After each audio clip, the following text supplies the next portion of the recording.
It's the holiday season. The holiday season. So scoop-dee-doo and skippity-dee and read some shoujo and fall out a tree. They'll be jumping out the shoujo now. He's got a big fat sack! Hello my hojos and welcome to a relatively early favorites of 2025 video. I do have something else to wrap up the end of the year that I'm very excited about, but in the meantime I figured we should just do a chill talking video, and why not do my favorite thing in the world, one of the easiest video formats, you know, wrapping up the year and saying things I like. I just realized my audacity was up. Sorry. 2025 has been a relatively media heavy year for me, and I think that was kind of by design. I feel like ever since I started this channel, I've kind of let manga and anime basically consume my entire life. I have to read it, I have to watch it, I have to keep up with things, and that way I can make content. So a lot of things that I had loved, like movies and video games, kind of fell to the wayside, and this year I just really wanted to try and expand what I've been doing and what I've been watching and playing. I even went to the theater a few times this year, which is pretty abnormal for me since COVID. Before we get started though, I just really quick want to let you guys know not everything on this list came out this year.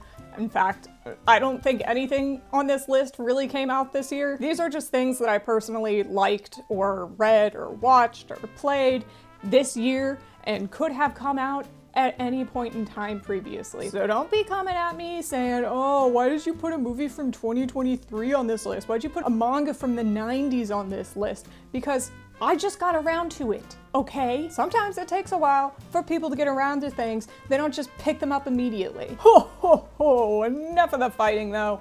Let's get into all the things on my nice list this year. Get it? 'Cause it's Christmas. Starting off with manga, since I am in fact a manga recommendations channel first and foremost. I once again did not finish my 16 manga TBR list, and this year it wasn't my fault, okay guys? I was on track to finish it, I was doing really good, I was so close, and then because most of the manga that I was reading I was getting from the library, you can have my library to thank for not getting me the manga. I didn't get around to Descending Stories, I didn't get to catch up on Dinosaur Sanctuary, a lot of older titles weren't available from my library that I wanted to read from them.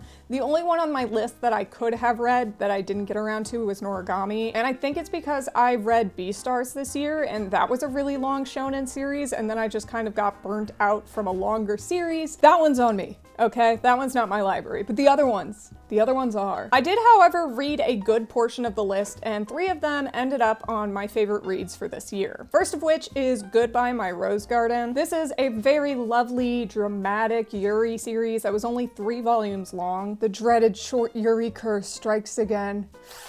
Even though it was pretty short, I do think it worked pretty well for the time that it was given, although the ending was pretty rushed. There's 2 things that really stood out to me in this series, the first of which is the attention to detail in the artwork for all of the historical clothing and the architecture. Often, and I actually don't care too much about this, and it's not like I know much of this, you know, like Mina Lay would, but not many things are period accurate. They're usually just kind of like a mismatch of aesthetics, and Rose Garden completely avoided that. It seemed like it was set in the 1900s Victorian era, which it was. It just felt very well researched, and I really did come to feel like these 2 main characters were actually in the 1900s. And it didn't feel like too modern that it took the reader out of the setting and could have just been at any point in time. The other thing that I really loved about this manga is that the time period actually affected the women in the series and their love for each other. While I do love a good BL or GL that kind of takes place outside of the bigoted world that we live in, I do equally love when prejudice is shown in these kinds of series, because it is something that many queer people deal with, especially if it's something in this case that's set like far in the past, so it would be even worse than it would be now. I just felt like this series gave a really good insight into how women were kind of controlled in every aspect of their lives and seen more as tools to advance society. Overall, really good manga, would definitely recommend since it's so short. It's really easy to just read it all in one go and it's really good at the same time, so why not check it out? Support more Yuri. It's the Yuri Miss season, so read some Yuri, green or red. Read some Yuri and go to bed. For a longer manga series that I read this year, I read Beastars. I usually try to add 2 shonen, maybe even 3 shonen to this list every year. I think I had 3 this year. And usually they're ones that I've been meaning to get around to, I just haven't had time to yet. And that's mostly because, you know, I wanna make these lists as diverse as possible because it helps me diversify my reading as much as possible. I am very glad that I ended up reading Beastars this year because this is one that I've been wanting to check out for a long time. We know me, I love furries, I'm the furry guy. And I just never really had time to read it. I saw it was 22 volumes and I was like, oh, that's too much, I'm gonna put that off. It's also probably the longest running shonen that I've read since maybe Chainsaw Man back in 2021 or 2022. Overall, had a great time with this one. I feel like this one gets a really bad rep because, you know, it's got the furry element and there's like some sexual stuff in it too, but it's a really good series. Haru Itagaki has a really eclectic way of moving you throughout the plot of her stories. And while I do think it can kind of be jarring at times, it does mean there's never a dull moment while you're reading. I truly believe that the main character, Legoshi, is one of the strongest written shonen characters I've ever read personally. He's got such a strong identity. It never felt like the things he was doing was out of character for him. And I also think that his character journey and his growth is one that is really important for young boys to read about. Because the series not only deals with like sexuality and desire, but it also does so in a way that, ironically, doesn't treat those things like they're animalistic, uncontrollable urges. The theme does get kind of muddled around halfway through the series when there's a plot twist, something happens. It just kind of felt like the antithesis of what was happening prior to that. It just kind of made it seem like animalistic desires were empowering and there's no way to ever get past them. But I will say that is just kind of the nature of a series about animal racism. I feel like a lot of them fall into that. My biggest problems with this manga mostly came in the form of Haru because she had literally nothing to do after maybe the first 6 volumes. She barely gets any screen time after Legoshi leaves Cherryton, and when she does show up, their romance makes no sense to me. There's like no chemistry, no nothing between them. Beastars just falls into that classic case of like shonen homoerotic friendships because the female character that's supposed to be the romantic lead is so underwritten. Like, I genuinely did think at one point that Lewis was going to have a coming out story because him and Legoshi, there's no heterosexual explanation for them. You are gay! The other thing that I wasn't very into was basically the entire last arc. It really just turned into one of those like superhero battle action shonen arcs, and that was not why I was reading this series. It just went on for so long, it didn't need to be that ridiculous. I just wanted it to be over. I mean, I like this one for the animal drama, the animal mystery, the animal racism, the animal sexuality. I thought that was all the good parts. I didn't fucking care about the battle action scenes. Those 2 issues are mostly small parts of the series, so I was able to overall enjoy Beastars. There's really just so much that happens in this manga that you almost forget that the start of it is about a mystery of a kid who got murdered at their drama club and that they even went to school together. The 3rd manga on this list is the last one that was from my TBR list, and that is Boys Over Flowers. I enjoyed this one so much that I even made a full video talking about it, and I'm pretty sure I made that video when I was only halfway through it. Now, yeah, this series is controversial. I'm not gonna pretend like it's a perfectly made story. Some people love it, some people want it to burn in a fire. And I love it, despite its many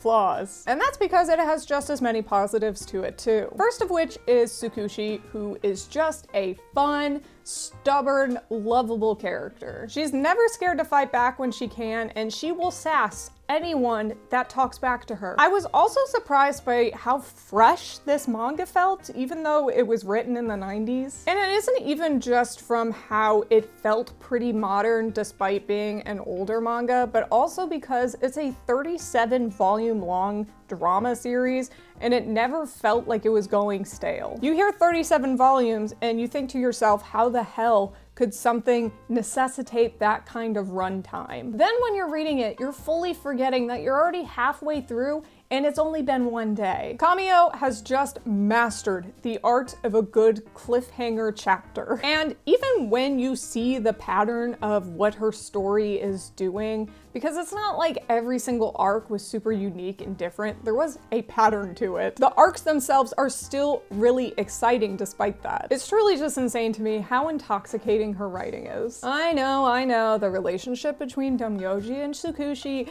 isn't good. It's pretty abusive. I'm under no impression that people have to go read this one because I know it's very polarizing. But I had such a fun time reading it. It's so campy, it's so off the walls at times, and it's also pretty serious on its subject matter when it needs to be. Ho ho ho, Merry Christmas! Is your manga-loving friend on the nice list this year, but you're not sure what to get them? Well, don't worry, Colleen Claus has the perfect solution. I've partnered with Yen Press to give the Ho Ho Hojos a discount from the Yen Press web store this holiday season. Yen Press is one of the largest publishers of manga, light novels, and Japanese literature in North America. And with this exclusive offer, you can give the shoujo fan in your life some holiday cheer. Like the newest edition of DN Angel, a re-release of the classic 2000s manga in a collected omnibus format featuring shiny new covers and gorgeous color pages. And if they're into the classics, you could also get the newest release for the Fruits Basket complete box set. The entire original series featuring Toru and the Zodiac animals is now available in 12 new omnibus volumes and includes 12 lenticular cards. Wanting to try new manga for your New Year's resolution? Then be one of the first to read Witch's Life in Mongol before it gets an anime next year. Volume 2 of this stunning josei manga set during the Mongol Empire is out now. You can grab any one of these fantastic series from the Yen Press web store right now. And that's not all. When you use the code Colleen's MangaRex15 at checkout, you will get 15% off your entire order. Give the gift of shoujo this year with Yen Press. Thank you, Yen Press, for sponsoring today's video. Now let's get back to seeing what's on my nice list. Oh, oh, oh, oh, oh. Moving on to anime now. I gotta say, this year, I didn't really have a ton of series that I felt like I was anticipating the next episode release from. Most of the ones that I watched this year or completed this year, I kind of enjoyed them passively, or I kind of ended up falling off of them. Not because I didn't like them, but just because I didn't keep up with it. I don't know if this is because I oversaturated myself with shows this year. There was a lot debuting every season that I did want to check out, but honestly, I think this just wasn't a standout year of anime for me. I'm much more excited for next year. An honorable mention that debuted a little bit earlier this year, I would say, was Let's Go Karaoke. It was really good. I liked the adaptation. I thought they did a great job of the source material, but it was only 5 episodes long, so I was just like, it's not my favorite. I enjoyed it. And then airing right now, I am loving With You, Our Love Will Make It Through and A Star Brighter Than the Sun. Those are still airing as I'm filming this. So I figured those I couldn't really put on this list because they're still coming out. Of my favorites from 2025 though, both of them were actually early in the year, like January is when they debuted. First of which was Anne Shirley. This was an anime that was adapted from the Anne of Green Gables series that I actually never read as a kid, but apparently has a pretty large fandom still. I honestly think that I always mixed up Anne of Green Gables with Little Women, which I also didn't read. You know, all those Prairie Girl books,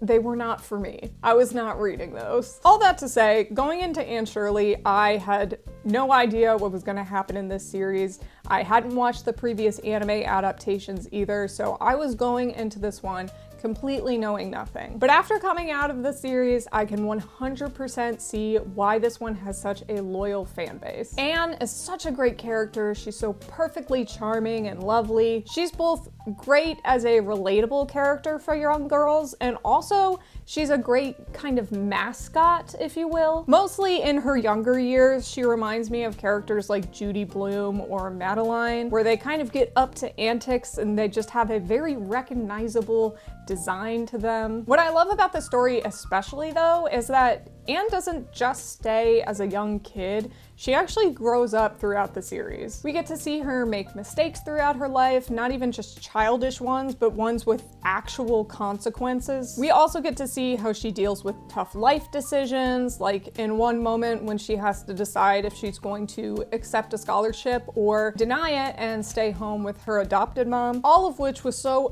beautifully animated from start to finish. This was one of the prettiest looking shows I watched this year. I'm pretty sure I remember seeing something saying that all of the backgrounds in Anne Shirley were hand painted, and my God, were they beautiful. They were just stunning in every scene. Everything just made me want to go live on a prairie. I understand prairie girl media now. If you have a non-anime enjoyer in your life, I think Anne Shirley would be a good introduction to anime for them. Not only is it a lovely slice of life series, but it also, you know, has that familiarity of being a beloved children's book for many in Europe, in Canada, and America. The only other anime that I actually really enjoyed watching this year was Honey Lemon Soda. I do still have my issues with JC's staff. I will never forgive them for Requiem of the Rose King, and that's just gonna be what it is for the rest of their life. But I do think they did a decent job with this anime adaptation, and I commend them for trying something unique with this series. I also saw a lot of people shitting on this one,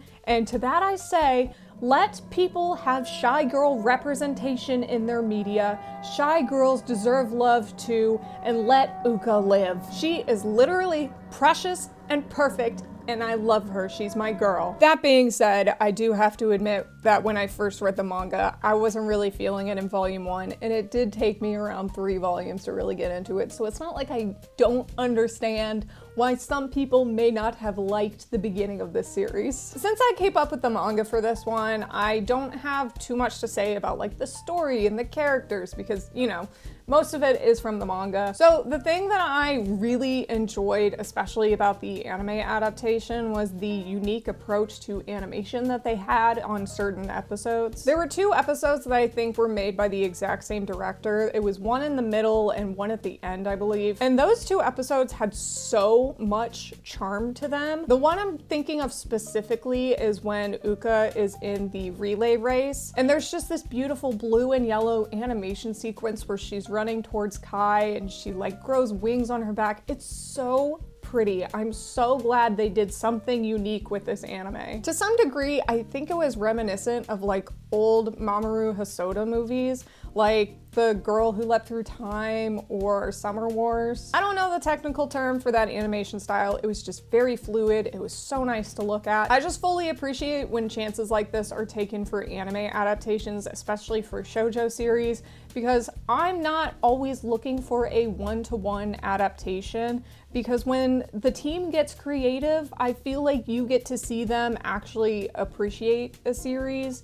And, you know, with Honey Lemon Soda, it just felt like the staff who worked on it were appreciative of that story. Side note as well, Honey Lemon Soda had the best opening and ending songs of the year. I will hear no disagreements on that. Wonderful World is such a banger. I had never listened to Ann Team before. They were a group I've heard of, never listened to a song. They pulled out all the stops for that one. I'm always jamming the Wonderful World. Since we're already talking about TV shows, let's go ahead and jump into the non-anime TV shows that I enjoyed this year. To be honest, I think part of the reason that I fell off on a lot of anime this year is because of the fact that I was binge watching so much Taskmaster. This show has become my new obsession. I am in love with it. Taskmaster is like this British comedy game show almost that's free to watch on YouTube. I started it maybe in July or something, and I have already watched like 8 seasons. If you want to watch it yourself, you could really start at any season. There's 20 right now, but I do recommend you start with season 19 because that's what got a lot of people that I know into the series. The reason I even checked it out is because I am a big fan of Comedy Bang Bang, and Jason Mantzoukas is on that show a lot, and he went on to promote that he was going to be on Taskmaster, so I was like, huh, Jason Mantzoukas, I like that guy, let's go watch the season. And the thing about Jason Mantzoukas is he literally is in every one of your favorite NBC sitcoms, so you probably know him too, so he would be a great entryway into watching season 19 and then just wanting to watch all the other ones too. You're gonna go in thinking like, oh, I know this one guy, I'm only gonna like this one guy, and you know, maybe I'll enjoy other things, but I'm only here for Jason. Then you leave and you have 5 new best friends. My personal favorite from season 19 was Fatia because she was the signature person who didn't want to try too hard and was very sassy. There's always one of those every season. If you love improv, stand-up, or comedy in general, I think this one is just going to be a must-watch show. It's so funny. I recommend watching a season with at least one person that you know. For me, I watched season 4 and 5 because that had James Acaster and Aisling B in them. But even though I didn't know anyone in season 14, I do recommend that one a lot. Literally one of the best seasons. Fern Brady is my girl. I love her so much. The other show that we blew through this year was Castlevania, both Nocturne and the original run of the series, but only 3 seasons. We didn't finish it just yet. I know this one's basically an anime too, but I consider it a cartoon, so it's going in the TV show section. Argue with your mom. Now, as a Metroidvania enthusiast, as you'll see in the games section, you would think that I've played Castlevania. Of course I have. Well, of course I haven't. I have never played one of these games. I know nothing about Castlevania. I only know Alucard and his beautiful cunty locks. So going into the TV show was a real treat, especially because we decided to start with Nocturne. The cast of Richter, Annette, Maria, and Edward are just so good together. They really had that found family dynamic that people love. Yeah. Pongo joined us. Throughout both season 1 and 2 of Nocturne, each one of them gets their chance to shine, and I think the writing is really good for each one of their characters. I did take a bit of time to warm up to Richter, but that's just because he's kind of that archetype of a character that I don't really like, which is like cocky boy who's just, can I help you? But I did like Maria and Annette basically right away. The animation of the fight scenes in this series are so cool. I was so hyped. Not to mention, at the end of season 1 of Nocturne, when Alucard shows up, I literally got out of my seat and started pumping the air as if I knew this guy. I just knew his name. I didn't know anything else about him, but I was cheering when he showed up. Now, I will say, the original animated series wasn't a huge fan of. That's probably only why we watched 3 seasons instead of all 4, and it's taking longer to get through this one. I did like Sifa and Alucard, obviously, but I just don't like Trevor. He was like that same character archetype that I was just saying that I don't like, and he was like that pretty much the entire first season of the show. He really just pissed me off right away, and then, you know, he got better, but like, I just tolerated him for the rest of the seasons. Not to mention, season 3 of this series was just so mind-numbingly not good, and the whole plot with Alucard in season 3 was horrible. I hated every moment of it. I do like the world of Castlevania though. I think this is a very cool series. Nocturne especially is one that I really enjoyed. So I'm excited for more Nocturne if they decide to do another season. I've seen a couple people talk about what they could do next that was in the games, and it sounds pretty cool. So I'd like to see a season 3 of Castlevania Nocturne. You know, but only if you want to, Samuel Dietz. I follow you on Blue Sky. No big deal or anything. We're hopping over to movies now, and this year, I watch so many movies. That is uncommon for me for the past 5 years or so, but not uncommon for me if this was pre-COVID. I actually watched so many movies in 2025 that I had to narrow this list down to only a couple because I didn't want to take up so much time talking about the movies I enjoyed. I can't be Colleen's movie Rex, I have to be Colleen's manga Rex. Just know that I saw Weapons and Nosferatu in theaters, and I liked both of them a lot. Nosferatu specifically, immaculate cinematography. God, it was so cool. I also watched Saturday Night, Bottoms, and The Menu, and while each one of those is a very different type of genre of movie, all of them made me laugh to some degree. The ones that I decided to highlight were two of the movies that made me uncontrollably sob by the end of them. The first movie is Amelia Perez. Just kidding. If anything, that movie made me cry because of how bad it was. From penis to vagina. No, you can see it behind me. The first movie was Conclave. My Letterboxd review of this movie may have been silly, but my love for Conclave is no joke. If there was ever something that would cure the religious trauma that I have left in my body, it would have been this movie. Never in my life did I think I would watch a movie that was steeped in Christianity that actually made me feel like, hey, you know what? Christianity might not be such a bad thing after all. And that love your neighbor commandment, you know what? They really cooked. The twist of the ending and the monologue that Benitez gives just made me break. I was crying uncontrollably. I was like, you know what, Benitez? God might actually be real. Then you see that right-wing assholes hated this movie and you go, damn, I didn't think it could get any better. The drama and the pacing of this movie are also just so immaculately done. You wouldn't think that something that just has a bunch of middle-aged to old-head men walking around in cunty little robes, hitting vapes and gossiping with each other would be one of the most compelling and interesting dramas of the year. I went into this movie thinking it was just going to be another one of those kind of Oscar bait movies like The King's Speech or Green Book, but God was I wrong. This was legit the standout for the year for me, and you know what? Sorry to the Anora fans.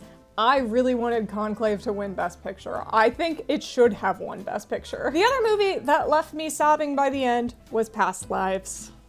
God, Past Lives. I heard so many good things about this movie before I watched it. When it finally got added to Hulu, I said, fuck yes. I sat down and just absorbed this beautiful movie into my eye holes. By the end, when both characters realized that they were basically saying their final goodbye to each other after all of these years, and the main character, Nora, made the long walk back to her apartment, I couldn't see the TV anymore. It was too blurry. The thing that was so beautiful about this movie to me is that it wasn't written to be kind of like a soap opera or a love triangle. It was not trying to make anyone a villain in this story. It was just trying to show that sometimes you'll have people come into your life and before you know it, you're on two different paths and they'll never cross. This was shown in this really beautiful metaphoric shot where both of the main characters are walking on each side of paths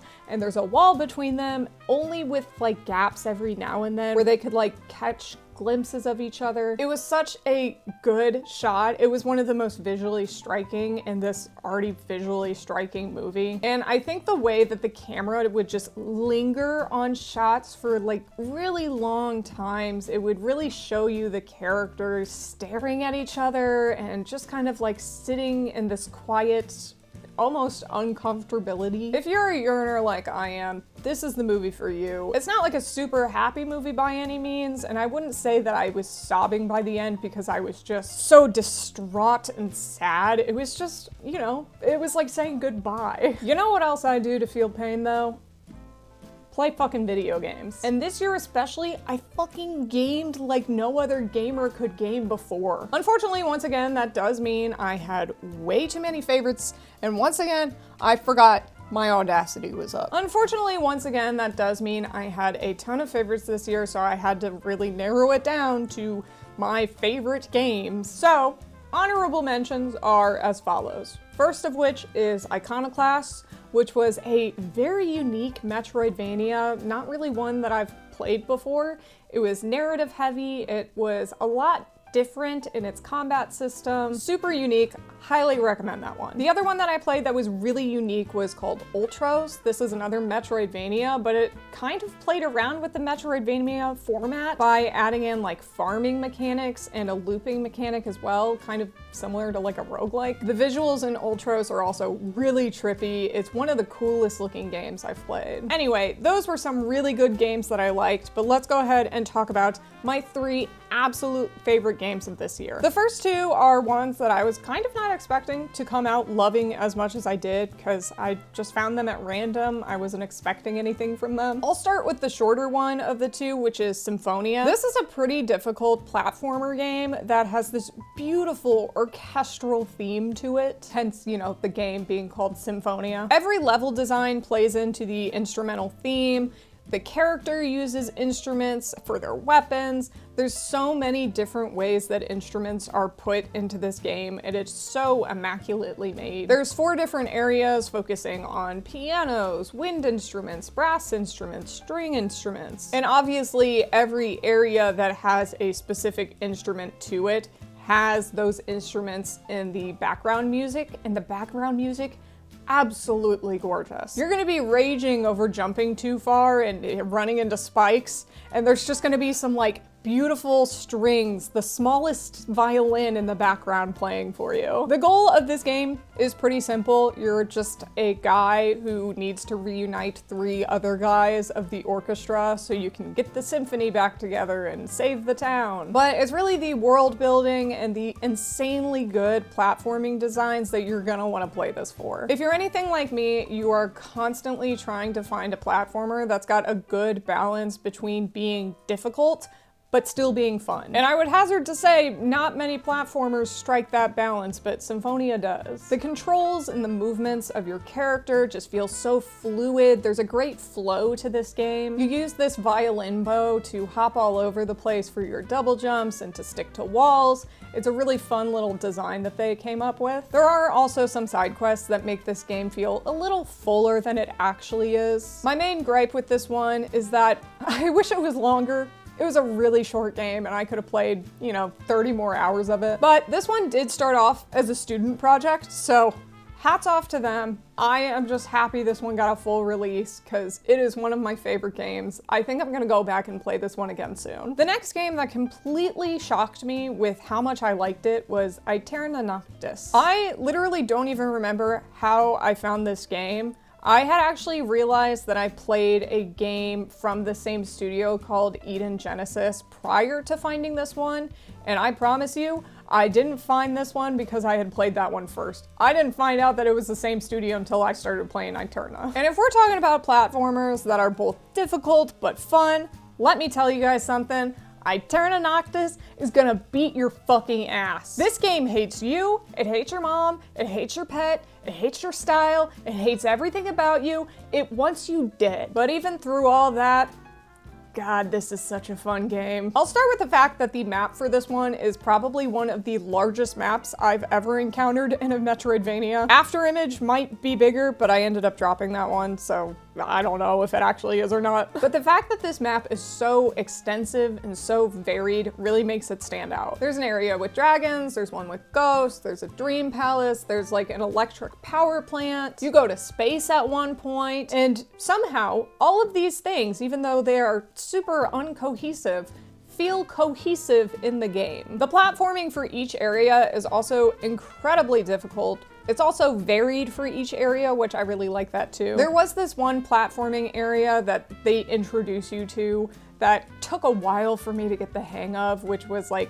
shoot, jump, transport, repeat. But once you get into the groove of that, it becomes second nature and gets a lot easier with time. This is a combat heavy game though, this isn't just a platformer. And one of my biggest issues with this game was the fact that the platforming difficulty, perfect. It was challenging, it made me hate parts, but I still had a lot of fun with it, trying to just get past certain things. But the boss difficulty sucked ass. Each boss, after about halfway through this game, made me lower the difficulty only for the boss fights, which pissed me off because I didn't need to lower it for anything else. There was just way too much stuff they were throwing into each boss fight. There was too much like management of everything going on that you had to take care of while also getting damage on the boss. My other big issue with this game is that there were so many side quests and they never really gave you a good explanation of what you were supposed to be doing. I could barely keep track of where I was in certain quest lines. I didn't know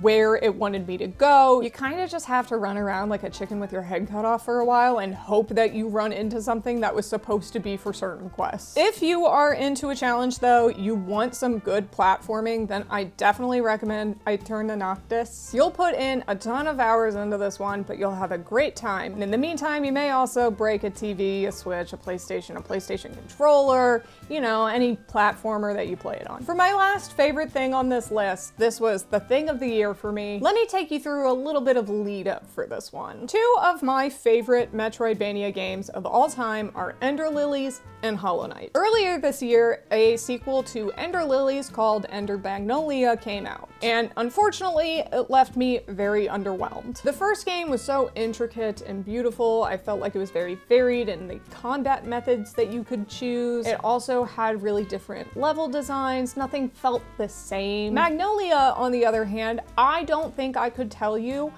any of the levels, what they looked like, any of the areas, because they were all just bland. I don't even know if I could tell you the weapons that you use in Magnolia. I don't want to harp on that game too much. I was just mostly underwhelmed by it, and I wished it was better. I wished it was a good sequel. So when I found out in August when I was at Anime NYC that Silksong was going to be coming out in 1 month, I was a little concerned. I had basically just braced myself for disappointment that Silksong was not going to be what I wanted it to be. I thought for sure, just like Ender Magnolia, maybe I would still have fun with it, but it wasn't gonna live up to the first game. My God, how happy I am that I was wrong. Silksong Game of the Year, baby. This one is no doubt better than the original. They took everything from that first game and they improved upon it, and that's why it took 7 years. You don't rush perfection. Every corner of this game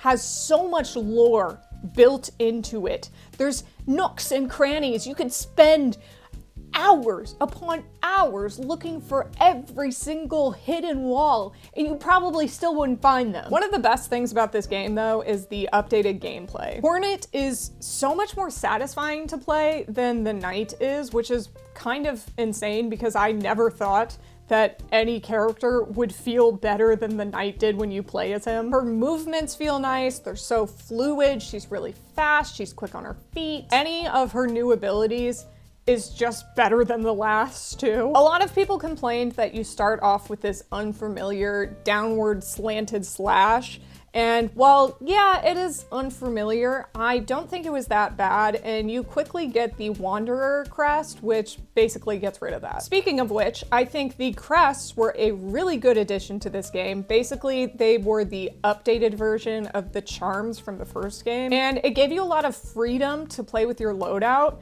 that I was actually not expecting this game to have. Obviously, it took me a second to get used to. I was like, where are my charms? I wish I had charms right now, but the crests are just as good, if not better. I did have a few small critiques to make about this game. It would be the fact that the early game damage is a little unforgiving. Taking 2 damage off makes some bosses in the early game feel way too overpowered. However, this does even itself out as the game goes on, as you get more health and you're able to heal more health. I think the fact that in the first game, it only does 1 mask of healing at a time, and in this one, you can get up to like 4 or 5 masks of healing at a time is really why that 2 damage thing was so controversial. My other gripe, and this may just be me because I love platforming so much, but I feel like Silksong platforming was so nerfed. The only part that really felt challenging platform-wise was Mount Faye, and I really liked Mount Faye.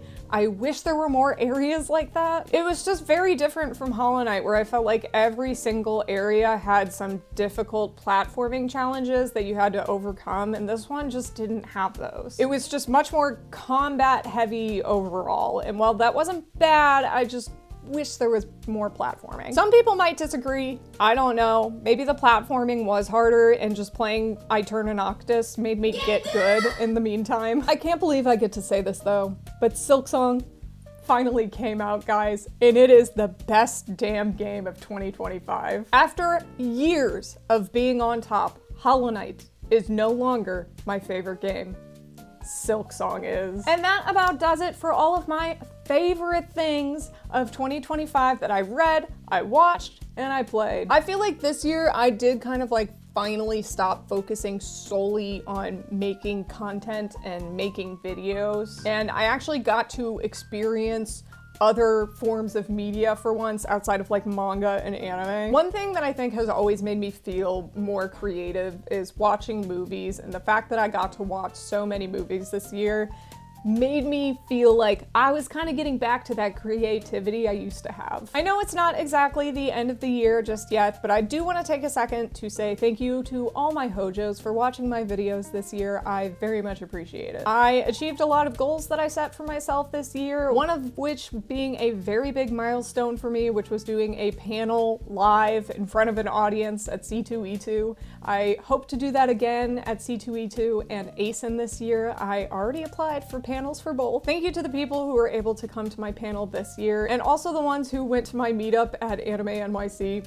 I appreciate all of you guys, you're all great. With that, thank you my hojos for watching. Welcome to any new hojos. Read Chihayafuru, and if you haven't yet, make it your New Year's resolution for 2026. Okay? Okay. And I'll see you guys in the next video. Bye!